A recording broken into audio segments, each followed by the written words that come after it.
Hello my beautiful people of TOPWAR. So you guys actually asked me to do a video on this new Navi hero, which is Valentine. And I will actually gonna do you one better because in the second part of this episode, I will also gonna answer the most important questions, which is which player exactly will gonna need this hero, and obviously in which hero configuration could you get the maximum out of this awesome hero. And just a quick spoiler, I do indeed like this hero's design, and you guys know I cannot say the same for the vast majority of the heroes which River Game is implementing monthly. So let's start. And by reading between the lines, we see attack enhancement, silence, debilitation, vulnerability. Okay, hold on a second, we actually have a hero which could help us to highlight better how powerful is Jill actually.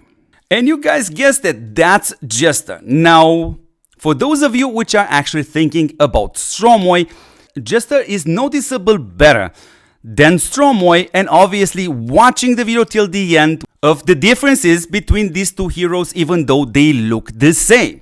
So let's start first with the default design.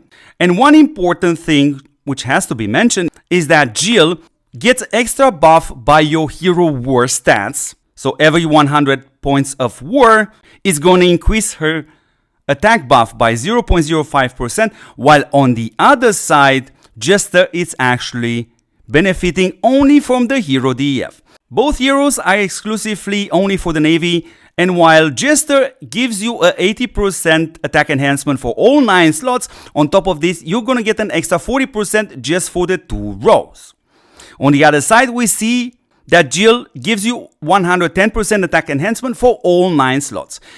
And if we stop for a moment right here, from my perspective, it's absolutely super debatable, just from the hero offense perspective, from which of these two heroes you will actually benefit the most, because the most important factor in TOPWAR is actually the hero proc rate or hero activation skill, meaning in other words, you can be super unlucky to proc from slots 1 to 6, or super lucky. Good, but now let's move to the passive skill. And here again, you have to really pay attention to the hero design because of the fact that these two heroes do not have an active skill. You guessed it.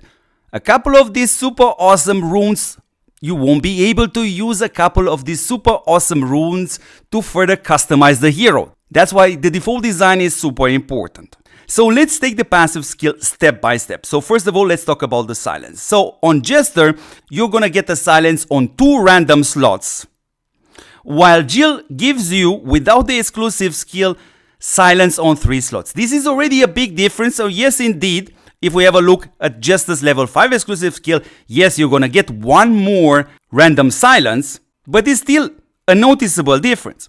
Good. Let's move at the second part of the passive skill, and it's actually super obvious because Jester only gonna add debilitation on minimum 2 targets all the way up to maximum 4 targets per turn. While on the other side, we see debilitation and vulnerability, and we have to keep these two apart, as that will gonna help us even more to understand the differences between level 5 and level 7. So 30% debilitation and the 30% vulnerability can apply on minimum 2 targets or maximum 4 targets. Good, let's move to the exclusive skill. So obviously, we don't want to waste time with the level 3 exclusive skill and jump directly to the level 5. And in case of Jester, yes, now is the moment in which you're also gonna get a silence on 3 random slots, which you already get with Jill without even an exclusive skill. And this slowly adds up towards this image that Jill is obviously more powerful than Jester. And in case of Jester, even though she doesn't apply vulnerability herself, she will buff the vulnerability and debilitation effects by 40%, while on Jill, that's why I said we have to keep these 2 effects apart. The level 5 will only gonna increase the amount of slots on which she will apply debilitations. So if we go back to the hero default, you see here with the level 5, you're now gonna have the debilitation applied on minimum 3, maximum 5 slots, while the vulnerability remains on minimum 2 slots all the way up to maximum 4 slots. And obviously, you get this 40% debilitation and vulnerability buff just like Jester, and the vulnerability it's increased by 20%. So you don't even need math for this. It's super obviously Jill is stronger than Jester. And even though maybe 3 or 4% of the players of Top War actually consider or are getting level 7s, we definitely also have to mention, because as I stated here in the hero default design, from the level 5 you're gonna get minimum 3, maximum 5 slots with debilitation, and the level 7 now will also gonna raise this by +1, so you're also gonna have the vulnerability on minimum 3 slots all the way up to maximum 5 slots. And obviously an increase of damage if the hits are applied on targets with abnormal effect. And when we have a look at Jester, well, you also have this 30% extra damage on abnormal status, and yes, the debilitation now will gonna go from minimum 3 to maximum 5 slots. So it's absolutely super clear that Jill is superior to Jester. But now, let's kick Jester off the screen in order to talk about which player would benefit the most from Jill, and obviously in which hero configuration you're gonna get the maximum out of Jill. And obviously if we keep in mind the default hero design of Jill, you also know that the Navy pretty much has 2 default setups. One looks something like this, in which obviously you're gonna replace Jester, and from my perspective I think it's worth it, and you're gonna have Jill in here. Then if you wanna go the conservative way, you're gonna need a hero with the indestructible buff. And from the perspective of this match, which heavily relies on abnormal effects, and obviously the support hero to hit much harder, the better solution from a level 5 perspective skill is actually Lila. Even though she's an older hero, she would be better. But obviously other heroes with the indestructible buff would also gonna fit in there, and it's also super important to mention that by using Duke like this, you're definitely gonna have an advantage facing players which are using tanks with this hostile effect, aka the first 2 rolls. If you hit them, they're gonna hit you back. And as a third hero for this setup, well, obviously Crimson and Zen are super awesome, but for the newer players, they are no longer capable of unlocking Crimson nor Zen. Therefore, you are left with one option, which is Shen. So that is this debilitation vulnerability type of setup. And the second setup for the Navy is actually Lilia plus an indestructible hero plus Meowzilla. And this setup actually heavily relies on the damage reduction shields in order for Meowzilla to hit as much as possible. But you know what? There is another very crazy setup, which I would like to call it high risk, high reward, but it can also get you some very weird bad results. And in this case, you are still using Lilia. I have used before Jester, but since Jill is superior, it's gonna look something like this.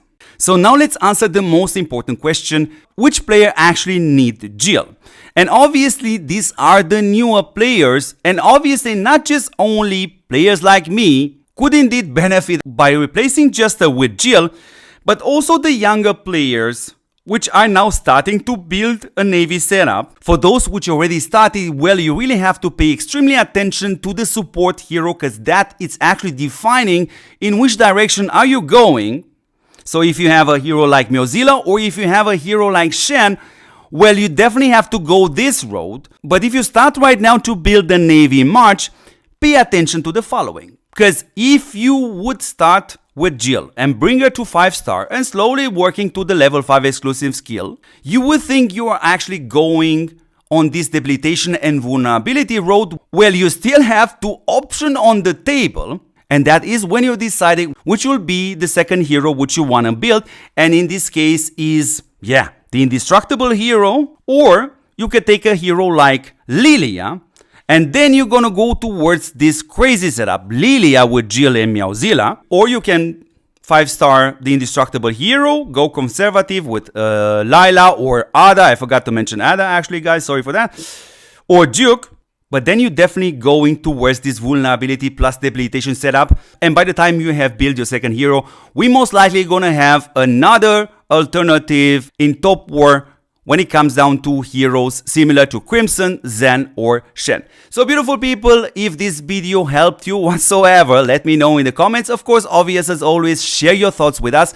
I also have to add in here that if you're seeking help, you have multiple options. One is obviously to ask for my advice, but the other one is actually our beautiful special Discord channel in which we have fantastic and very knowledgeable people like T-Zap, like Reba, and a lot more, and they are helping players every single day.